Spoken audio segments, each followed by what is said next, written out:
తాకట్టులో ఉన్న బంగారాన్ని విడిపించి ఆ రోజున్న మార్కెట్ ధర కట్టి మిగిలిన డబ్బును మీకు అందిస్తుంది కొమ్మూరి గోల్డ్.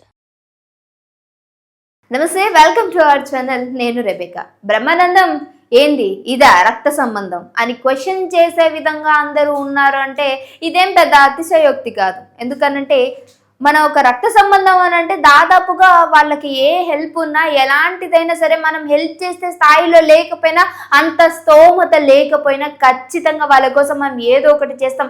కనీసం మాట సాయం అయినా సరే చేస్తాం. కానీ ఈరోజు బ్రహ్మానందం సార్ ఎలాంటి పొజిషన్లో ఉన్నారు, ఆయన ఏ విధమైనటువంటి మనిషి అనేది అందరికీ తెలిసినటువంటిదే.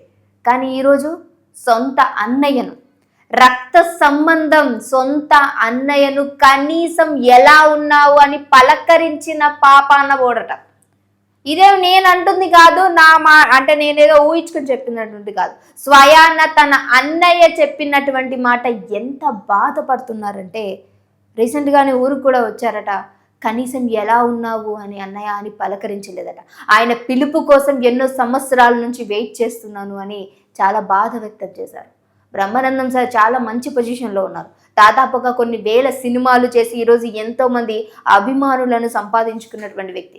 ఈరోజు అందరు ఈరోజు పలానా హీరో అంటే నా ఫేవరెట్, పలానా హీరోయిన్ అంటే నా ఫేవరెట్ అని చాలా మందికి డిఫరెంట్గా ఒపీనియన్స్ ఉంటాయి. కానీ ప్రతి ఒక్కరికి ఒక కామెడియన్ పేరు చెప్పాలి అని అంటే ఈవెన్ తమిళ్ మన రాష్ట్రాల తెలుగు రాష్ట్రాల్లో కాకుండా ఎక్కడైనా సరే బ్రహ్మానందం సార్ పేరు చెప్తారు. ఎందుకంటే అంత మంచి గొప్ప నటుడు సార్. హాస్యాన్ని పండించడంలో ఆయన తర్వాతే ఇంకెవరైనా. బేసికలీ నా పర్సనల్గా సార్ అంటే కూడా నాకు చాలా ఇష్టం. ఆయన కామెడీస్ అయినా మీమ్స్ మీరు చూసుకుంటే ఆయన పేరు మీదే ఎక్కువ ఉంటాయి. మీమ్స్లో కూడా బ్రహ్మానందం సరే. ఓవరాల్గా ఒక కామెడీకి సంబంధించినటువంటి అది ఏ కేటగిరీ నుంచి తీసుకోవాలన్నా బ్రహ్మానందం సార్ని తీసుకుంటారు. అలాంటి బ్రహ్మానందం సార్ ఈరోజు ఇలాంటి ఒక ప్రవర్తన కలిగి ఉన్నాడంటే, ఇలాంటి ఒక బిహేవియర్ అంటే నిజంగానే కొంచెం హర్ట్ టచింగ్గానే ఉంది. సో ఆ వీడియో ఏంటి అనేది మీ అందరికి కూడా చూపిస్తాను. హైదరాబాద్ ఉండైనా సరే, ఇంట్లో ఉండైనా సరే, ఇంట్లో రోజు షూటింగ్ కలవు కదా, రోజు ఎవరో పడుతూ మాట్లాడు కదా. దుడ్లో పోయినప్పుడైనా సరే కనీసం దుడ్లో పోయినప్పుడు అవునే సార్ నిజాడు ఫోన్ తీసుకుని అరే అన్నా అన్నా శ్రీనివాస ఎక్కడున్నారా ఎక్కడున్నా ఏంటి ఏం చేస్తారా బ్రహ్మాండు బాగా వస్తారా మరి తిట్టడానికి అన్ని ఏమైనా ఉన్నాయా? సింపుల్, అంతే అంతే సార్. అంతే కదా, ఎప్పుడైనా పలకరిస్తారు అంటే ఒక్కటి అందరూ ఎవరు మా అన్నయ్య వాళ్ళు, మా చిన్నయ్య, మా పెద్దయ్య, మా అక్కయ్య. సో విన్నారు కదా, చాలా బిజీ. అందులోనూ ఆయన బిజీ కాబట్టి పలకరించలేదు అని ఆయన ఒక మాట అన్నారు, విన్నారు కదా. షూటింగ్కి వెళ్ళేటప్పుడు స్నానం చేస్తారు కదా, కనీసం వచ్చి తుడుచుకునే గ్యాప్లో, ఆయన బాడీని తుడుచుకుని బట్టలు వేసుకునే గ్యాప్లో అన్నయ్య ఎలా ఉన్నావురా, తిన్నావా, బాగున్నావా అని అడిగితే ఏమవుతుంది? ఈరోజు ఆ పిలుపు కోసం నేను ఎన్నో ఏళ్ళ నుంచి వెయిట్ చేస్తున్నాను. రీసెంట్గా ఊరు కూడా వెళ్ళారంట సార్. కనీసం వాళ్ళ ఇంటి వైపు కూడా వెళ్ళలేదంట, పలకరించలేదంట కూడా. ఎవరికైనా గొడవలు జరిగాయంటే మా ఇద్దరి మధ్య ఎలాంటి గొడవలు లేవు. దాదాపుగా బ్రహ్మానందం సార్ యొక్క అంటే వాళ్ళ మమ్మీ డాడీకి ఉన్నటువంటి సంతానం దాదాపుగా 6. అందులో 4 చనిపోయారు. ఉన్నది వీళ్ళిద్దరే.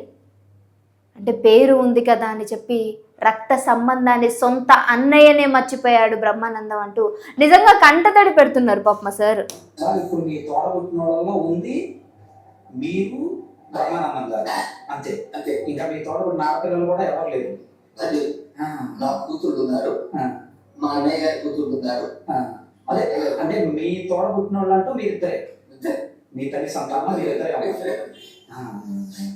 ఉంటాము. ఎప్పుడైనా వచ్చేస్తా ఉంటారు సార్ మీ దగ్గరికి. సో మిగతా వీడియో నేను ప్లే చేస్తాను, ఆ వీడియో వినండి. తీసుకొని రాను ఒకసారి చూడాలని ఉంది అంటే అవును సార్, అవునవును, అది చాలు, ఇంకేమి లేదు. అవునవును. ఇప్పుడు అమ్మాయి దండం పెడతారు హాయిగా. నేను బ్రహ్మంగారి గుడిలో ఉంటాను. అవును, బ్రహ్మంగారి గుడిలో పూజారి చేస్తుంటాను. అవును సార్. పాలపేట వస్తే లేకపోతే లేదు. నాకు మాత్రం ఆ స్వామి నాకు చక్కగా చూస్తున్నాడు. రెండోది ఏంటంటే పలకరింపు. అది ఎందుకంటే మీకు ఎప్పుడు ఏమవుతుందో ఎవరికి తెలియదు కదా. విన్నారు కదా పూర్తిగా. నిజంగా చాలా బాధ అనిపించింది.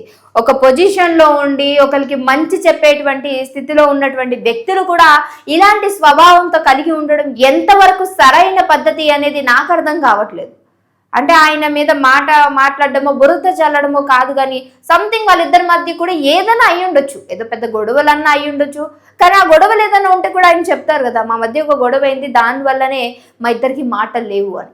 ఇన్నేళ్ల నుంచి బయటకు రానటువంటి వ్యక్తి ఈ రోజు వచ్చాడంటే అది ఎంతవరకు ఎవరో ఒక వ్యక్తి వెళ్ళి అక్కడ సందర్భం వస్తే చెప్పారే తప్ప ఆయనంతటా ఆయన మాట్లాడాలన్నటువంటి ఇంటెన్షన్లో మాట్లాడినట్టు లేదు అది. కానీ చాలా బాధాకరమైన విషయం నిజంగా ఈరోజు బ్రహ్మానందం సార్ యొక్క అభిమానులందరినీ కూడా నిజంగా కొంచెం బాధ కలిగించేటువంటి స్వభావం అది. అలాంటి స్వభావం ఆయన గురించి మాట్లాడేంత పెద్దదాన్ని కాదు, కానీ నాకు అనిపించింది నేను చెప్తూ ఉన్నాను. డెఫినెట్గా ఇది మాట్లాడాల్సినటువంటి విషయమే. ఇలాంటి స్వభావం ఇలాంటి బుద్ధి కలిగి ఎవరు ఉండకూడదు. మనం ఒక పొజిషన్లో ఉన్నప్పుడు ఏ విధంగా మాట్లాడుతున్నాము ఏంటి అనేది ఖచ్చితంగా ఉండాలి కదా, కొంచెమైనా ఉండాలి కదా.